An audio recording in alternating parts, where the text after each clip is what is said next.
नमस्कार बच्चों, आज हम आपको संस्कृत में लेसन 3 का अध्ययन कराने जा रहे हैं, जिसका नाम है धातु परिचय। संस्कृत में धातु का अर्थ होता है बेटा क्रिया से। क्रिया को हम धातु कहते हैं, यानी संस्कृत में क्रिया का जो मूल रूप होता है उसको हम धातु कहते हैं। जिन शब्दों से कार्य को करने या होने का ज्ञान हो उन्हें क्रिया कहते हैं। अर्थात जिन शब्दों से हमें ये लगता है कि यहाँ पर कार्य हो रहा है, हो चुका है, हो रहा है या होने वाला है, वो सब हमारी क्या होती हैं? क्रिया होती है। और संस्कृत के में क्रिया के जो मूल रूप होते हैं उसको धातु कहते हैं।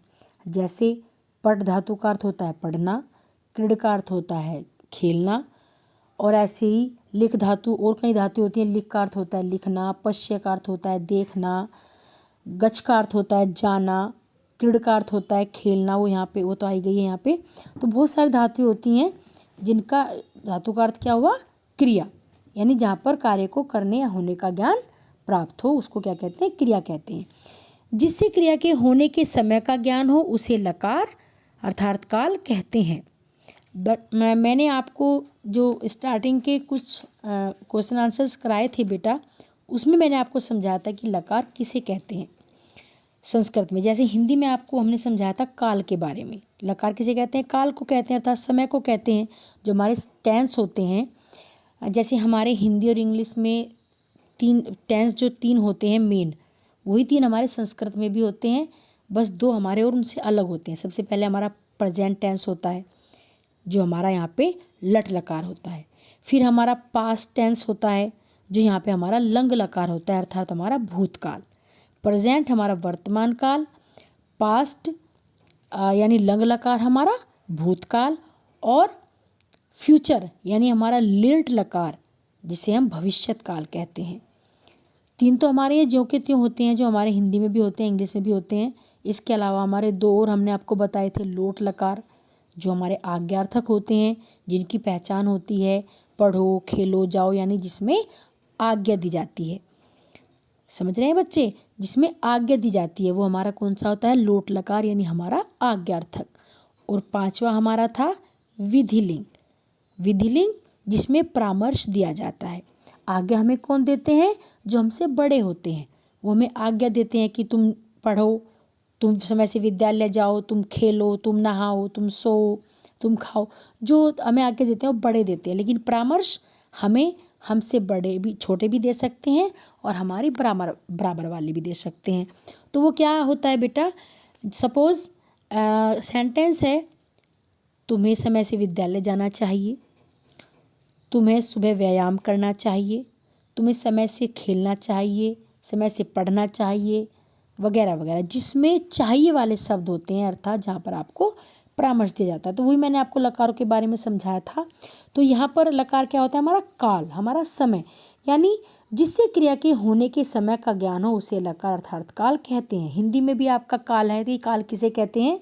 यानी जहाँ पे क्रिया के होने के समय का ज्ञान प्राप्त हो कि किस समय में हमारी क्रिया हो रही है, उसको क्या कहते हैं? काल। मुख्य लकार 5 होते हैं, मैंने आपको अभी बता दिए इससे पहले ही कि मुख्य लकार 5 हैं, किंतु छात्रों के पाठ्यक्रम में 2 ही लकार है। इस बार आपके पाठ्यक्रम में केवल 2 ही लकार आए हैं, आपका लट लकार और आपका लिट लकार, यानी आपका वर्तमान और आपका भविष्य, यानी आपका प्रेजेंट और आपका फ्यूचर। यही 2 टेंस इस बार आपके पाठ्यक्रम में है। लट लकार, वर्तमान काल को लट लकार कहते हैं। इससे क्रिया के वर्तमान समय में होने का बोध होता है। देखो बेटा, वर्तमान काल में अब सपोज वह पढ़ता है, यानी वह पढ़ रहा है, वर्तमान में क्रिया हो रही है। वह पढ़ता था, क्रिया पास्ट में बदल गई आपकी, यानी हमारा लंग लकार हो गया भूतकाल। वह पढ़ेगा, क्रिया हमारी लिट लकार में चली गई, अर्थात हमारी फ्यूचर में चली गई, पढ़ेगा। वह पढ़ता है, मैं पढ़ा रही हूँ, इट्स प्रेजेंट टेंस।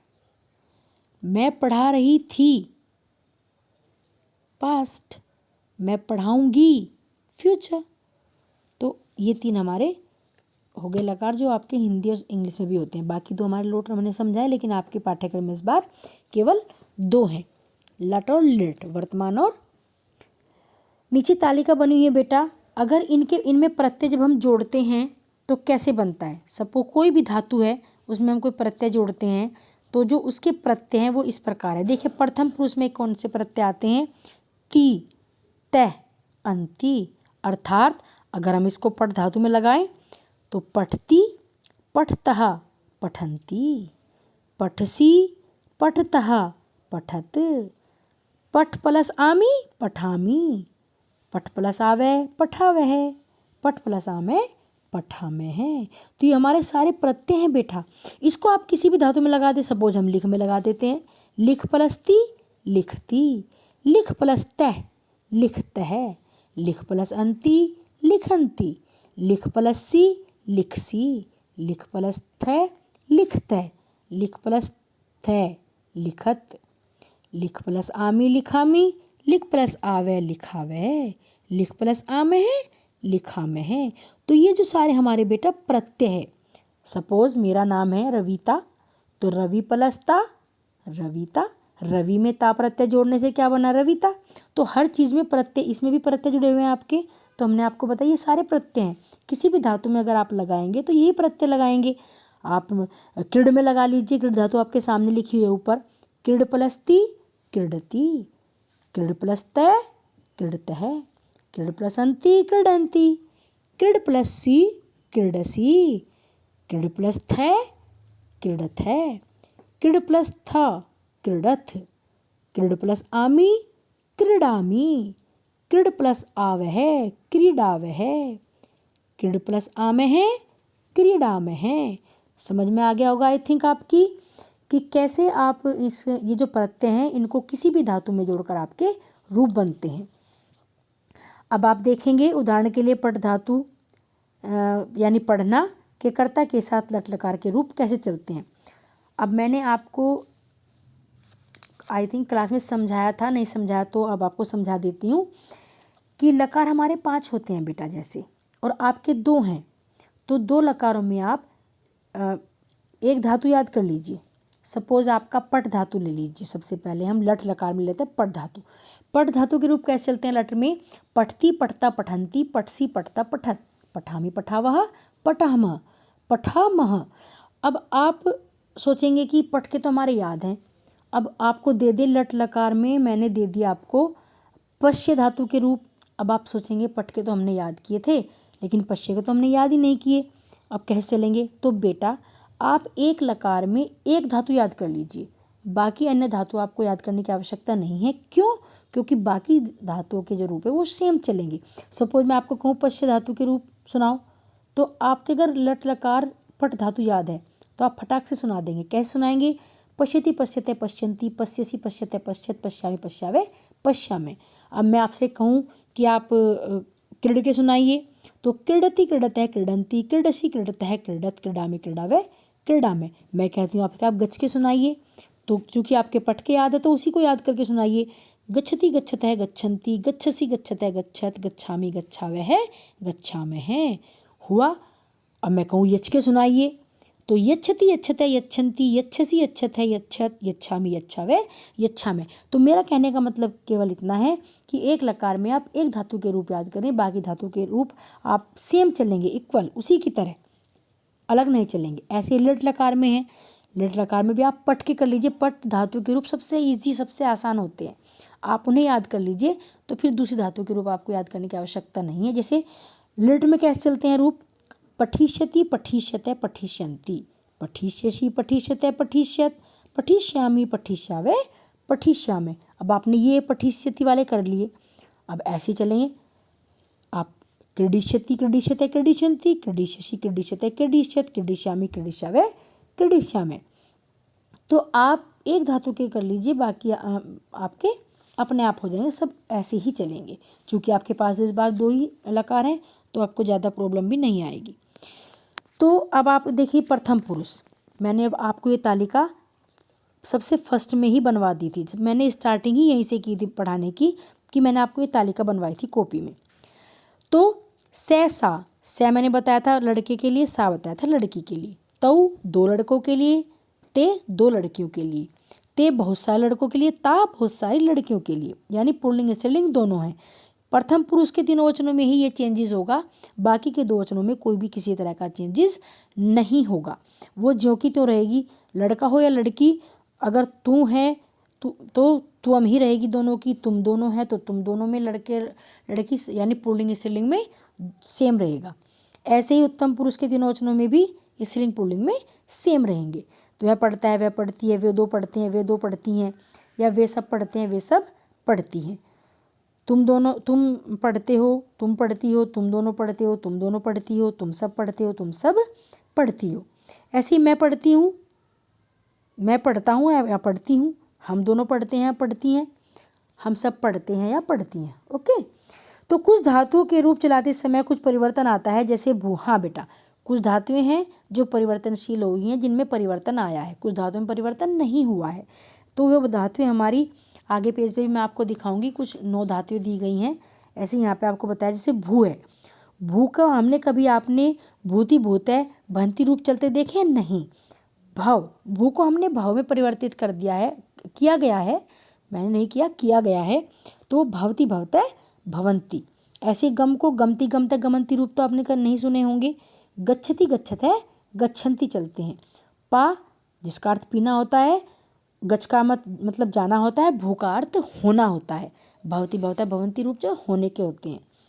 गम जाना यानी गच्छ जाना। पा पीना, पीबती पीबतय पिबंती, पीबसी पीबतय पिबत, पिबामी पिबावे पिबामे, इसके रूप चलेंगे बेटा। ऐसी दृश्य को पश्य में बदल दिया गया, पश्यति पश्यते पश्यन्ति, पश्यसि पश्यते पश्यत, पश्यामि पश्यावह पश्यामह। तो ऐसे ये परिवर्तनशील धातुएं हैं।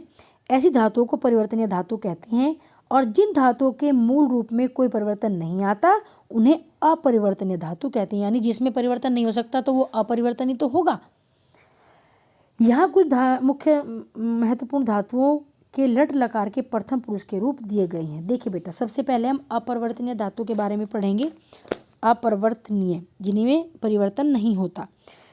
सबसे पहले वद, वद का अर्थ होता है बोलना। वदती वदतय वदंती, क्रीड माने खेलना, क्रीडति क्रीडतय क्रीडंती। आगे पेज पे देखिए,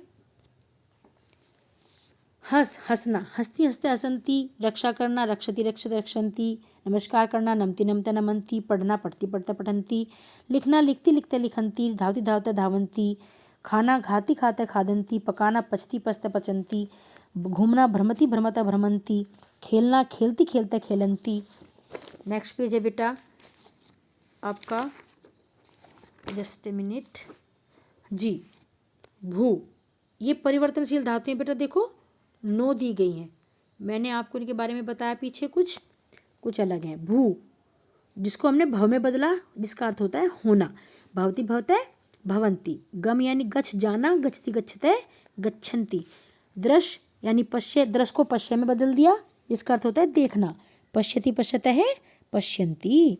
पापीना, जिसको हमने पिब में परिवर्तन किया है, पिबती पिबतः पिबंती। स्था तिष्ठ, स्था का अर्थ होता है रुकना और तिष्ठ का अर्थ होता है बैठना। तो इनके रूप इसको स्था को हमने स्था को तिष्ठ में परिवर्तित किया गया है, तो तिष्ठति तिष्ठता तिष्ठन्ति। त्र को तर में परिवर्तित किया गया है, तरती तरता तरंती। घ्र को जिग्र, जिग्र का अर्थ होता है सूंघना, जिग्रति जिग्रतः जिग्रंती। नी को नय में, जिसका अर्थ होता है ले जाना, नयति नयतय नयंती। दा, जिसके रूप पहले ददाती में भी चलते थे, ददाती ददाता है, लेकिन अब इसको यच्छ में परिवर्तित कर दिया गया है, यच्छति यच्छतः यच्छन्ति। ये आपकी कुछ धातुएं थी बेटा जो मैंने आपको समझाई हैं। तो आई थिंक आपकी समझ में आ गया होगा। कोई भी अगर डाउट हो तो आप पूछ सकते हैं, और इसका पुनः वाचन करेंगे और सभी धातुओं को, सभी क्रियाओं को ध्यानपूर्वक देखेंगे और इनका अध्ययन करेंगे। जो समझ में ना आए तो आप पूछ सकते हैं बेटा। थैंक यू बच्चों, धन्यवाद।